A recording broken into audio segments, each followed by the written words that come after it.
Janet Fitzgerald is up next. Don't go anywhere. Great little gift for that special someone in your life. These are amazing.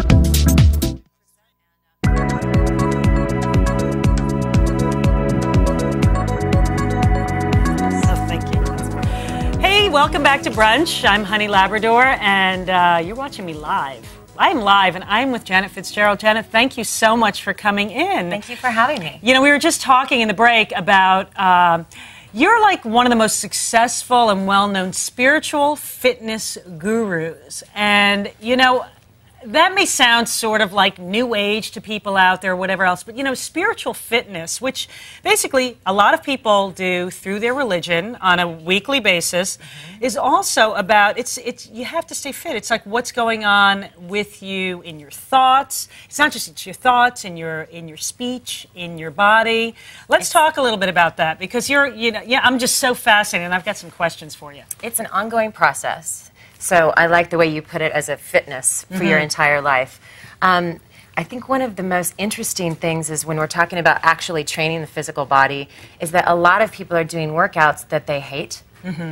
So they're actually asking for a positive result from a negative behavior, which is interesting. Well, even if the behavior is not negative, it's what it's attached to it mentally. Absolutely. Right. Because I hate being on the treadmill, but I'm asking to lose weight. Right. So I always tell people, get off the treadmill, go for a walk in the, at the ocean, get your toes in the sand and the water, and just really find things that you enjoy. Right. And then that will eventually give you really lasting results and not a quick fix. Absolutely. So, but my business not only is to get people fit and to understand their body, but it's also to understand how to bring into their life what they desire.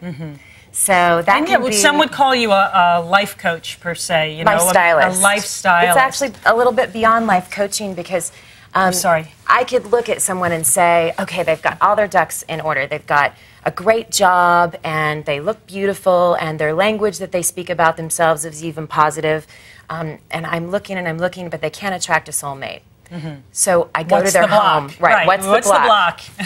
And if everything looks like it would be perfect and that they are such a beautiful person and they radiate such love and joy, and I go to their home and there are no live plants, and the bedroom doesn't read anything of romance, and the home is not welcoming, and they've never opened the blinds, and they don't throw cocktail parties or welcome people into their house or have dinner parties. What they're doing is saying, I'm closed off.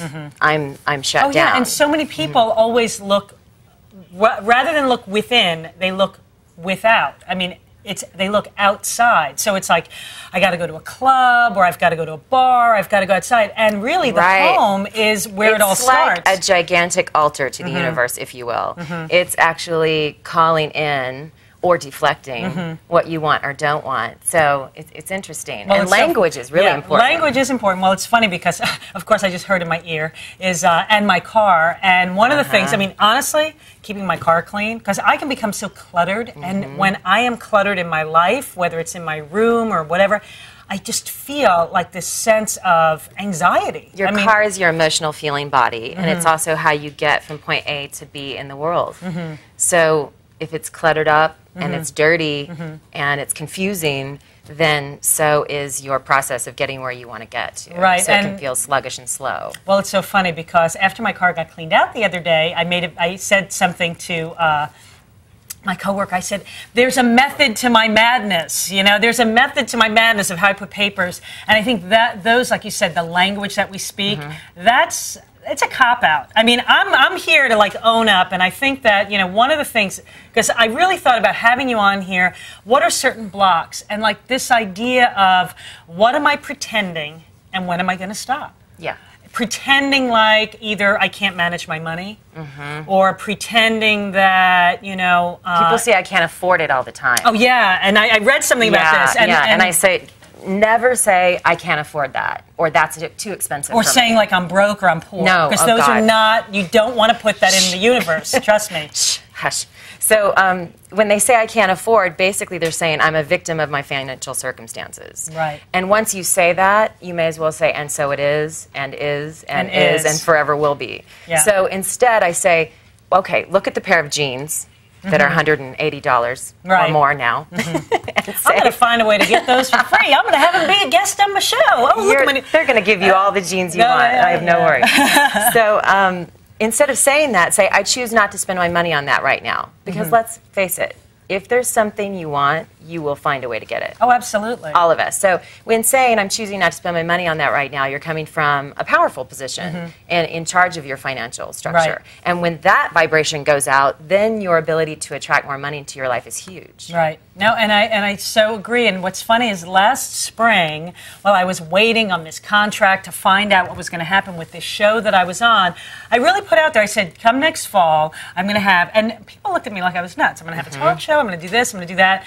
And you manifested it. Totally. I mean, when I got the phone call and Scott's like, do you want to do a morning show? I mean, I wasn't surprised, though. Right. And then certain things, it's like, so is there like a method? Do you say maybe we should sit down and make a list of what it is we want to create in our lives? Oftentimes, people will come to me with a specific want or desire, but yeah, they'll come and they'll say, it's usually one or the other. People that are really good at manifesting money maybe are not so good in the relationship area and vice versa. So yeah, it's... That's me. So I usually tell people, tell me what it is you want. All right. The thing is that most people attract what they have known. Right. Rather than what they want. So we have to keep the checklist really, really close. Let's say a woman says, well, I only seem to attract people into my life that cheat on me. Or I only seem to attract people who are unavailable. Or I only see, okay, well, what is it do you want? Do you want a committed relationship? Do you want monogamy? Do you want to feel amazing? Do you want to feel like a princess? Do you want to be taken out to dinner? Like, what is it that you want? And babe, I got a list of what I want. We can't talk about it on this show because it's early. Later on, we'll discuss that. In private. So, and then you ask them, okay, well then on date 2, when you find out that they are still married or in another relationship or don't hold the same integrity as your want list, you don't go out on 3rd, 4th, and God forbid sleep with also. Right. I mean, and that's the thing, it's that we have choices. And I think we have a choice. Someone actually asked me yesterday, he said, you know, lately, I don't know how long it's been, but you seem just more positive and everything else. Now, I could have chosen to go to, well, what does that mean? Was I like negative before? And I went, and he said, you know, what are you doing? And I said, you know, it's just a change sometimes in language. And it's like, I get to wake up at 5 o'clock in the morning. I get to do this. I get to do these things as opposed to I have to do it. Right, because if you have to, then you're a martyr. Oh, exactly. We don't need any more of those. No, it's like I get to go shopping and, you know, like I love to shop for Scott. Can I tell you something? It's something I love to do. Now, I just got to get him to a charge card. Oh, it's just fun. We get that looks fun. Yeah, so... do you buy his wigs, too? No, that is just something I am not going to take any responsibility for that whatsoever. No.